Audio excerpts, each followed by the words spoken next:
بسم اللہ الرحمن الرحیم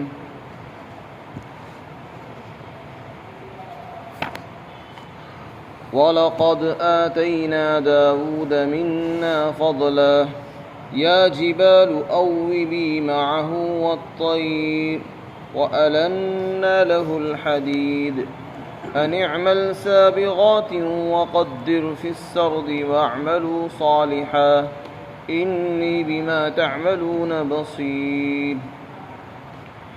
اور یقیناً ہم نے داؤد علیہ السلام کو اپنی طرف سے فضل اور کمال عطا فرمایا تھا، اور ہم نے حکم دیا تھا کہ اے پہاڑوں داؤد علیہ السلام کے ساتھ بار بار تسبیح بیان کرو، اور اے پرندوں تم بھی داؤد کے ساتھ تسبیح پڑھو۔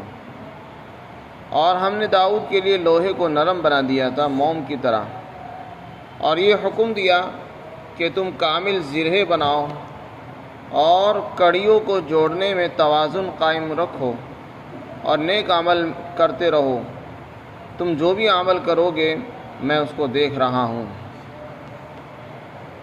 اس سے پہلی آیات میں قیامت کا انکار کرنے والوں کا بیان آیا کہ مشرکین قیامت کو محال اور ناممکن سمجھ رہے تھے، اللہ تعالیٰ نے اس کا جواب دیا۔ اب آگے اللہ تعالیٰ نے ان کے اس ناممکن سمجھنے کو اور استبعاد کو دفع کرنے کے لیے حضرت سلیمان اور حضرت داؤد علیہ السلام کے واقعات اور قصوں کو ذکر کیا ہے، اور یہ ثابت کیا ہے کہ دیکھو جس چیز کو تمہاری عقلیں محال سمجھ رہی ہے، مشکل سمجھ رہی ہے، ضروری نہیں ہے کہ وہ چیز مشکل ہی ہو۔ اور انسان کو اللہ نے عقل ہی کتنی بڑی دی ہے، بہت معمولی سی عقل ہے، ہر چیز کا اس عقل میں آ جانا کوئی ضروری نہیں ہوا کرتا۔ تو اگر قیامت کا واقع ہونا ان کی عقل میں نہیں آ رہا ہے تو اس کا یہ مطلب نہیں کہ قیامت نہیں آئے گی، یا انسان مر کر مٹی ہو گیا اور اس کے اجزاء کو دوبارہ جمع کرنا عقل میں نہیں آتا تو کوئی بات نہیں۔ بہت سی دنیا کے اندر پائی جانے والی چیزیں ایسی ہیں جو عقلوں میں نہیں آتی لیکن ہو رہی ہیں۔ اسی طریقے سے ہواؤں میں انسان نہیں اڑتا تھا لیکن اب لوگ ہواؤں میں جا رہے ہیں، آسمانوں میں جا رہے ہیں۔ تو اللہ تعالیٰ نے فرمایا کہ اسی طرح حضرت سلیمان اور داؤد علیہ السلام کو ہم نے ایسی چیزیں عطا فرمائی تھی جو انسان کی عقل میں نہیں ہے،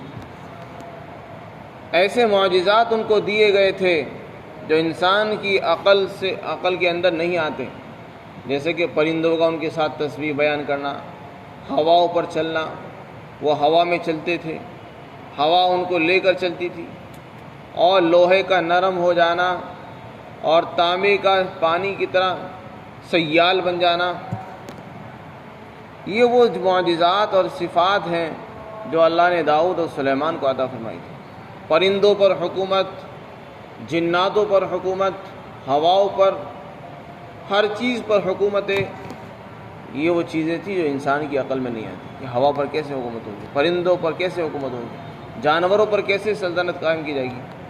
تو فرمایا کہ دیکھو ہر وہ چیز جو تمہاری عقل میں نہیں آ رہی اس کا یہ مطلب نہیں کہ وہ محال اور ناممکن ہے، اس لیے ہر چیز کو اپنی عقل کی کسوٹی پر مت ناپو، اللہ نے جو کہہ دیا ہے اس پر یقین کر لو، چاہے تمہاری عقل میں آئے یا عقل میں نہ آئے۔ عقل تو اللہ نے انسان کو بہت معمولی سی عطا کی ہے، اور شریعت اور قانون اور قرآن کریم کے احکام وہ اس سے کہیں بلند ہیں، وہ عقل سے بھی اوپر کی چیزیں ہیں۔ اسی لیے فرمایا کہ ہم نے داؤد علیہ السلام کو فضل عطا فرمایا۔ فضل کے معنی خصوصی انعامات، کمالات، خصوصی معجزات جو اللہ نے ہر نبی کو عطا فرمائے تھے داؤد علیہ السلام کو بھی عطا فرمایا۔ اللہ نے ہر نبی کو کچھ امتیازی صفات اور خصوصیات عطا فرمائی ہے، انہی میں داؤد علیہ السلام کی امتیازی صفات یہ تھی کہ لوہا ان کے ہاتھوں میں آ کر نرم بن جاتا تھا، اب جس طرح چاہتے جیسا چاہتے اس سے اوزار بنا لیا کرتے تھے، لوہے سے زرہ بناتے تھے، لوہے سے دوسرے ہتھیار بناتے تھے اور پھر وہ جنگ کے اندر کام آتے تھے۔ اسی طریقے سے اللہ تعالیٰ نے آپ کے لیے پرندوں کو اور اسی طرح آپ کے لیے پہاڑوں کو اللہ نے آپ کے حکموں کے تابع کر دیا تھا۔ آپ جب اللہ کے ذکر میں مشغول ہوتے تھے یا زبور کی تلاوت کرتے تھے تو اللہ نے حکم دیا تھا پہاڑوں کو کہ جب داؤد علیہ السلام ذکر اللہ میں مشغول ہو تم بھی ان کے ساتھ ذکر کرو، جب وہ تسبیح پڑھیں اللہ کی تم بھی تسبیح میں مشغول ہو جاؤ، جب وہ تلاوت کریں تو تم بھی ان کی تلاوت کو سنو۔ تو اس طریقے سے اللہ نے ان کو تابع فرما دیا تھا۔ اب یہ چیزیں عقل میں آنے والی نہیں ہے، ایک انسان تو کہنا مان سکتا ہے لیکن پرندہ کس طرح کہنا مانا ہے کسی، اور پرندہ تسبیح کیسے پڑھے گا، اس کی تسبیح کیسی ہوگی اور کس کو سمجھ میں آئے گی؟ لیکن اللہ تعالیٰ نے یہ عقل میں نہ آنے والے واقعات اس دنیا کے اندر کر کے دکھائے تاکہ لوگوں کو یقین آئے کہ ہر وہ چیز جو انسان کی عقل میں نہیں آتی ضروری نہیں ہے کہ وہ واقع نہیں ہو سکتی۔ اللہ جب چاہتا ہے جو چاہتا ہے واقع کر سکتا ہے۔ فرمایا اے جبال، ہم نے کہا اے پہاڑوں داؤد کے ساتھ بار بار تسبیح بیان کرو، اور اے پرندوں تم بھی تسبیح بیان کرو۔ یہ داؤد علیہ السلام جب تسبیح پڑھتے تھے تو یہ بھی ان کے ساتھ تسبیح میں مشغول ہو جاتے تھے۔ علماء نے اس میں حکمت یہ بیان کی کہ جب داؤد علیہ السلام تسبیح پڑھ رہے ہیں تو ان کی کیا ضرورت تھی؟ حکمت یہ بیان کی ہے ساتھ ساتھ پڑھنے سے پڑھنے میں نشاط پیدا ہوتا ہے، ایک کیفیت طاری ہو جاتی ہے۔ جب چند لوگ ایک کام کرتے ہیں تو کرنے والے کو بھی دلچسپی ہو جاتی ہے، ذوق پیدا ہوتا ہے، شوق ہو جاتا ہے اور نشاط پیدا ہوتا ہے اور ایک کیف طاری ہوتا ہے۔ اور جب انسان اکیلا کام کرتا ہے تو سستی آ جاتی ہے، اکتاہٹ بھی ہونے لگتی ہے، اور ایک دوسرے کو دیکھنے سے اور سننے سے انسان کے اندر جان پیدا ہوتی ہے۔ اس لیے اللہ تعالیٰ نے پرندوں کو اور اسی طرح پہاڑوں کو حکم دیا کہ وہ تسبیح بیان کریں۔ پھر ان کی تسبیح کیسی تھی؟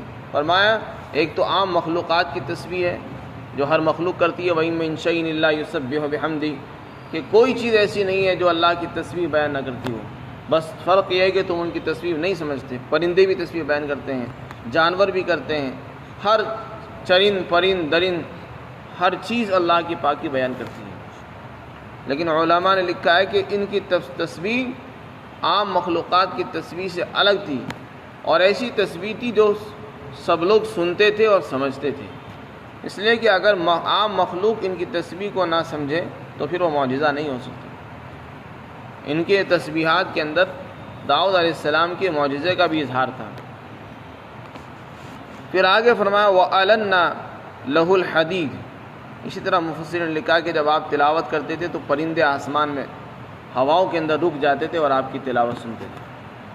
آپ کو اللہ تعالیٰ نے آواز بھی بڑی اچھی عطا فرمائی تھی، لہن داؤدی مشہور ہے، آپ کو اللہ نے بڑا عمدہ لہجہ، بڑی خوشنما آواز عطا فرمائی تھی۔ جب آپ تلاوت فرماتے تھے زبور کی تو پرندے ہواؤں میں رک جاتے تھے۔ پھر آگے فرمایا اللہ نے ہم نے ان کو لوہا عطا فرمایا اور لوہے کو نرم بنا دیا۔ چنانچہ داؤد علیہ السلام اپنے ہاتھ میں جیسے لوہا لیا کرتے تھے تو فوراً نرم ہو جاتا تھا موم کی طرح، اب جیسے چاہتے جس طرح چاہتے بنا دیا کرتے تھے۔ اس زمانے کے اندر زرہیں چلا کرتی تھی، جنگ کے اندر کام آتی تھی، تو آپ ان کو بنایا کرتے تھے۔ وَأَلَنَّا لَهُ الْحَدِيدِ، تو اس میں آپ کے معجزہ کا بھی اظہار ہے کہ ہم نے آپ کو ایسی چیز عطا فرمائی، سلطنت بھی عطا فرمائی، پوری دنیا پر اللہ نے آپ کو حکومت اور سلطنت عطا فرمائی۔ أَنِ اعْمَلْ سَابِغَاتٍ، پھر آگے فرمایا جب آپ زرہیں بناؤ تو مکمل بناؤ، اور زرہوں کے اندر چونکہ کڑیاں جڑتی ہیں، کڑی سے کڑی جڑتی ہے، فرمایا تو کڑیوں کو برابر رکھو، ان کے اندر توازن قائم کرو، جب توازن ہوگا تو ٹھیک کام کریں گی۔ یہ گویا کہ اللہ تعالیٰ نے آپ کو صنعت اور حرفت سکھائی ہے، ایک پیشہ سکھایا کہ آپ ایسا کریں۔ انبیاء علیہم السلام نے بھی بہت سے پیشے اختیار کیے۔ پیشہ اختیار کرنا کوئی معیوب نہیں ہے، عیب نہیں ہے، لوگ اس کو عیب سمجھتے ہیں، کام کرنے کو برا سمجھتے ہیں اور بھوکا رہ جانے کو اپنے لیے شان سمجھتے ہیں۔ بہت سے انسان ایسے جو کماتے نہیں ہیں اور یہ سوچتے ہیں بس یوں ہی بیٹھے بیٹھے کھا لیں۔ کمانے کے اندر آر آتی ہے ان کو، کسی پیشے کو اختیار کرنے میں شرم محسوس کریں گے، لیکن ادھار مانگنے میں، قرضے مانگنے میں ان کو شرم نہیں آتی۔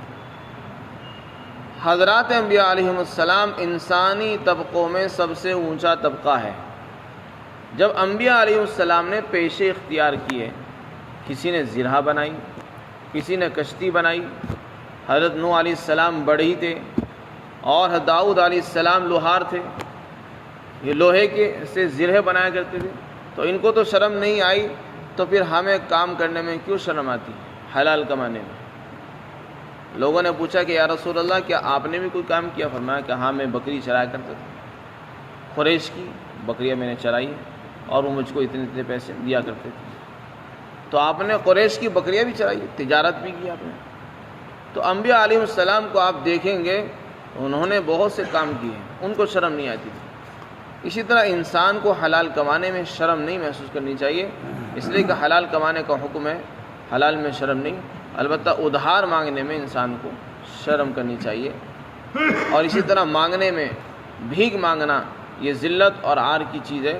بھیک مانگنے سے بہتر ہے کہ آدمی کوئی پیشہ اختیار کرے اور تھوڑا کمائے، حلال کمائے، اس میں عزت ہے اور مانگنے میں ذلت ہے۔